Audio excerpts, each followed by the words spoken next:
গণতান্ত্রিক বাংলাদেশ চাই, তার সাথে আমি আরেকটা শব্দ যোগ করার পক্ষে, সেটা হচ্ছে সমতা ভিত্তিক। কারণ গণতন্ত্র হয়েছে, দুঃখের সাথে বলছি, গত 15 বছর যে রেজিম ছিল, যার প্রকৃত পরিচয় ফ্যাসিস্ট, তারা তো নিজেদের গণতান্ত্রিক বলেছেন। তাহলে মানুষের মুখে একটা মনে একটা, এটার নাম হচ্ছে হিপোক্রেসি, বিশ্বাসঘাতকতা। এখন আমি যে গণতন্ত্রের কথা বলছি, সেটা যে তাকে আলাদা প্রমাণ করার জন্য আমরা একটা মাপকাঠি দরকার, সেটা হচ্ছে সমতা অথবা ন্যায়। আমি কি বলছি double million offer Walton fridge কিনে পেতে পারেন 20 লক্ষ টাকা, রয়েছে কোটি কোটি টাকা নিশ্চিত উপহার। সংবাদ শুরু হয়েছে, অথবা আরো পরে কেবল 14, 18, 24 নির্বাচন, সেটা মনে করতে পারেন, কিন্তু তা তো 1972 সাল থেকে শুরু হয়েছে। এই ক্ষেত্রে আমাদের যেতে হবে। আমি কেন যেতে হবে বলি, আমি সামান্য মানুষ, মাত্র শিক্ষকতা করে জীবনযাপন করি, আপনাদের মতো আমি সংবাদ রাখি না। আমি তো পুরোনো দিনের কথা বলি। 2007 সালে একটা বই আমি সম্পাদন করেছিলাম, ছিল বেহাত বিপ্লব 1971। সেই বেহাত বিপ্লবের মধ্যে আমরা যে কথাটা বলেছিলাম, ফরাসি বিপ্লবীদের স্লোগান ছিল 1789 সালে। কি ছিল তাদের স্লোগান? স্বাধীনতা, সাম্য, মৈত্রী, যেটাকে ফ্রেটার্নিটি বলে। আমাদের মুক্তি সংগ্রামী যে স্লোগান আমরা বেছে নিয়েছিলাম হিসেব করে বা হঠাৎ করে, সেটার মধ্যে 3টা শব্দ ছিল, সাম্য, মর্যাদা এবং ন্যায় বিচার বা সমতা। তাহলে বাংলাদেশের মুক্তিযুদ্ধের সাথে বিশ্বাসঘাতকতা, বেইমানি 72 সালে শুরু হয়েছে। কারণ বাংলাদেশের তখন যে সংবিধান গৃহীত হয়েছিল, তাতে 3টা কথা ব্যানার করে লেখা উচিত ছিল যে আমাদের লক্ষ্য হবে সমাজে বৈষম্যের অবসান, অর্থাৎ সাম্য প্রতিষ্ঠা। এটাই আমি সমতা বলছি। আমাদের মানুষের মর্যাদা প্রতিষ্ঠা করা। মানুষের মর্যাদা প্রতিষ্ঠা করতে হলে তো গুম, খুন, ক্রস ফায়ার, গান ফায়ার করা যায় না, মানুষকে লাঠি দেওয়া যায় না, মানুষকে সেই ভাষে নিয়ে গিয়ে নির্যাতন করা যায় না। এই নির্যাতনের বাংলা কিভাবে করতে হবে, আরেকটা শব্দ লাগে, পাশবিক নির্যাতন। মানুষ পশুকে যেমন নির্যাতন করে, পশুকে নির্যাতন করা অন্যায়, কিন্তু মানুষকে যখন আপনি আর মানুষ বন্ধ করেন না, তখন তাকে আপনি পশু হিসেবে পিটাতে থাকেন। এখন সেই মাপকাঠি কি করে আসছে, এটা অতি সংক্ষেপে বলছি আমি। কোনো মানুষকে যদি আপনি মানুষ মনে করেন, তাহলে তাকে মানবিক মর্যাদা হানি করতে পারেন না। তখন আপনি যে আমার দল করে না বা যে আমার মতবাদে বিশ্বাসী নয়, সে তো মানুষই নয়, এবং সুতরাং তাকে নির্যাতন করা ন্যায়নিষ্ঠ। এইটা তারা বিভিন্ন গোয়েন্দা সংস্থার কর্মচারীদের শেখায়। এবং একজন মানুষকে নিপীড়নের সময় এই লেসনটা আমরা মার্কিন যুক্তরাষ্ট্রের কাছ থেকে পেয়েছি। আফগানিস্তানের যে সমস্ত তালিবান যোদ্ধা, তাদেরকে ধরা পড়েছিল, তাদেরকে তারা কিউবা, গুয়ান্তানামো বেতে নিয়ে গেছেন, এবং সেখানে তারা তাদের কি অত্যাচার করেছেন, তাদের নাম দিয়েছে কি, যেহেতু তাদেরকে প্রিজনার অফ ওয়ার বলা হয়নি, তাদের বলা হয়েছে এনিমি কম্ব্যাটেন্ট।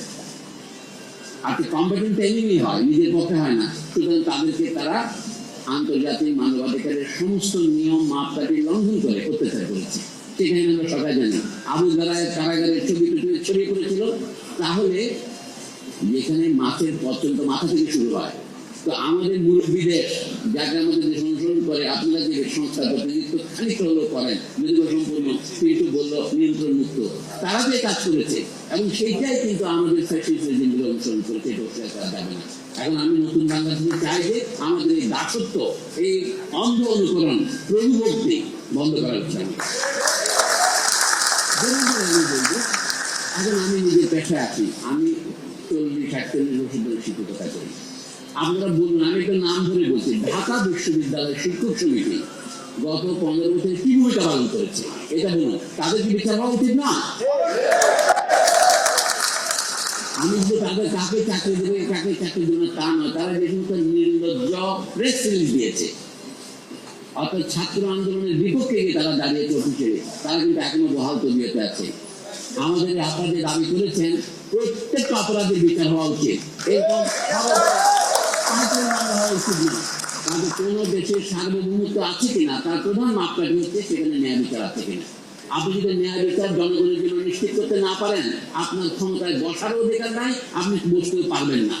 এখন আমাদের সাময়িকভাবে জনগণ আমাদের বিশ্বাস করে যে আমানত দিয়েছে, আমি অন্তর্বর্তীকালীন সরকারের কথাই বলছি, সেই আমানত যদি আপনি বিচার করতে না পারেন, অন্তত বিচারের উদ্যোগ নিতে না পারেন, তাহলে কিন্তু আপনি আমানত কেন করবেন?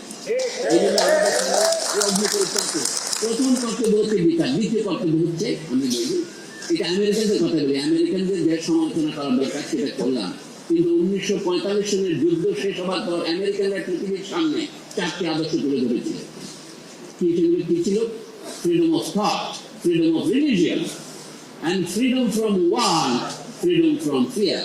এই চারটা ধরেন মার্কিন দেশের ডক্ট্রিন আমাদের দেশে ন্যূনতম দাবিগুলিতে বাস্তবায়িত হয়েছে।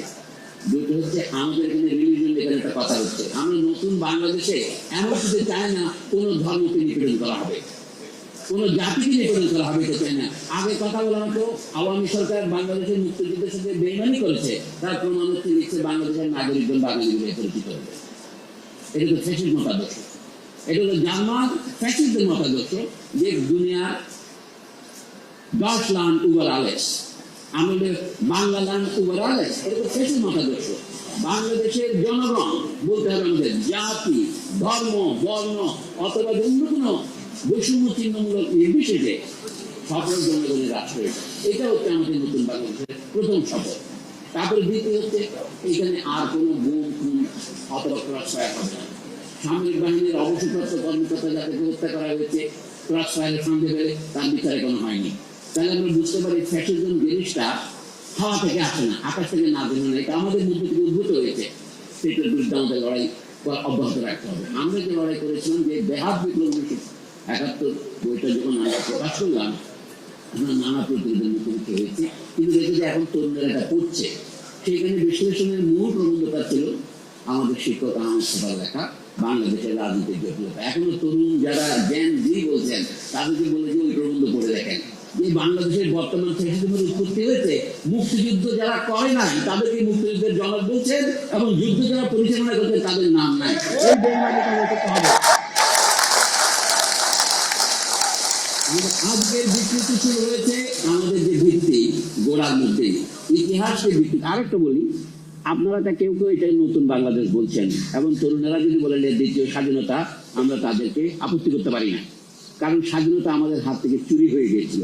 এটা তো আমার তৈরি করা কথা নয়, এটা তৎকালীন আওয়ামী লীগ সরকারের পরিকল্পনা কমিশনের সদস্য অধ্যাপক আনিসুর রহমানও বলেছিলেন উনি অপহৃত বাংলাদেশ, বাংলাদেশ চুরি হয়েছে।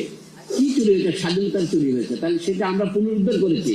আমাদের তরুণদের কাছে আমরা চিরদিনের জন্য ঋণী, তারা আমাদের হারানো স্বাধীনতা ফিরিয়ে পাওয়া করতে সাহায্য করেছে।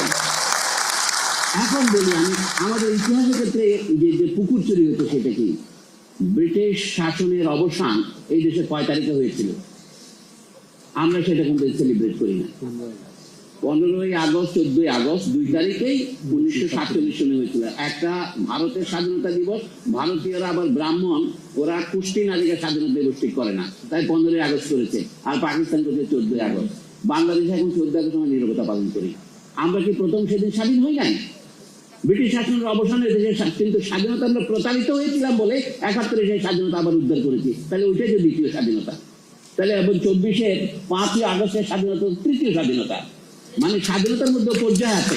আমাদের জিনিসটা বুঝতে হবে, আমাদের ফ্যাসিবাদী আমলে যেটা করা হয়েছিল যেন বাংলাদেশ